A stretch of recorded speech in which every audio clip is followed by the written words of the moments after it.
Yeah, I think there's a number of topics, and it's something we're very engaged in with the industry, to the extent that we've been on panels, industry panels, on a couple of occasions, talking about how we see the sustainability of the business, and for us, it's very much an educational exercise, because we're learning almost at the same pace as the industry. But I think we touched on it earlier. I think we have to take a step back. The investment that the aerospace industry has made in safety has actually had a sort of unexpected knock-on effect on the improvement in emissions, because the engines are so much more efficient and are a lot greener than they were 25 years ago. But that doesn't change the fact that clearly it is a high emission industry, albeit it represents around 2% of all global emissions currently. The challenge for the industry, as other industries get more efficient and create less emissions, the potential for aerospace's percentage of that is to go up, is obviously the risk, unless they can move at the same pace as other. And it's a lot easier electric cars are much easier than building an electric aircraft. So I think it is conceivable. There's a couple of obstacles. So sustainable aviation fuel, which is made from sort of agricultural byproducts, food products, etc., is being used already today. So most aircraft are flying with some level of SAF, as it's called in the industry, in the mix of the fuel. So that is perfectly conceivable. It doesn't have an issue with the propulsion systems, because they obviously were built to run on standard fuel. So that's proven. The issue is producing it at scale and at a cost that is feasible. And at the moment, there's about enough SAF in the world being produced at the moment to service about 3% of the world's flights. So, and it may take another 10 years to get up to 20 or 30%. And so that's the challenge, is how can they create enough SAF, whether it's from on a synthetic basis or whether it's from agricultural byproducts. And obviously you can't ignore, in any manufacturing process, you're creating emissions. So, it's never, the zero is always a big challenge.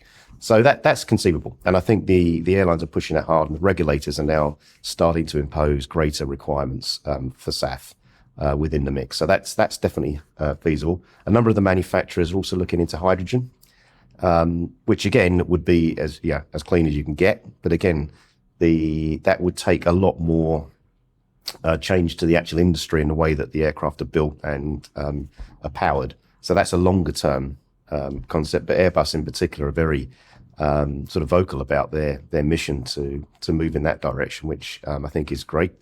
And then, as you said, on the smaller scale, you'd have the electric aircraft or eVTOLs, which could and should sort of start replacing a lot of the short journeys. And actually, if you also think about drones, for instance, I mean, Amazon have been talking about this for a while. How much traffic on the road these days is delivery vans, right? Because we've all got so used to ordering everything online. And that could easily be replaced over time. You can certainly see a world where a lot of more of that delivery, even if it's between Amazon depots, could be done by the larger drones, for instance. There's a lot of challenges around the actual concept of building the aircraft.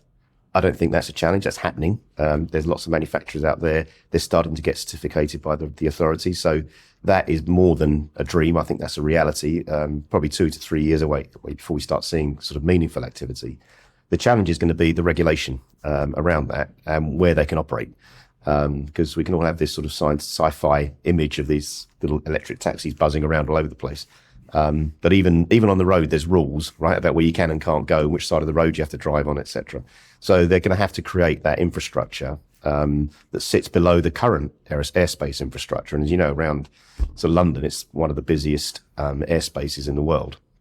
And so logistically, that's a challenge to manage that. So then you throw in eVTOLs operating at sort of obviously at a lower level. That needs to be considered. But we know the FAA in the States, the CAA in the UK, EASA, they're all working very closely together. And I think what we're seeing there actually, and you go back to your point about the sharing of safety data. Again, this is a good example of the whole industry working together, because they know that this is a great opportunity, and there's been something like 20 billion invested in the industry already, and aircraft won't be flying for another 2 or 3 years. So that's the sort of investment the industry is making. But we can definitely see a world where that's going to happen. Yeah, and I think that the industry's demonstrated over time that there's some incredibly clever people in it, and the investment they make in these technologies will pay off. It's just going to, unfortunately, will be a longer haul perhaps than anybody would like.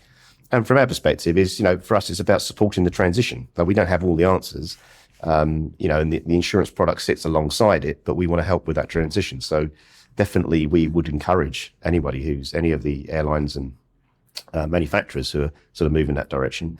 And our expectation is that, all of our stakeholders, be they our employees, our investors, our reinsurers, regulators, are going to be looking much closer at the business that an insurer writes from a sustainability perspective. So it's almost going to become as important as our security rating. So it's something we're very, very engaged in at Convex overall, and certainly within those industries that are certainly more in the spotlight, and aerospace definitely being one. We want to work with the industry to see how we can assist with that transition.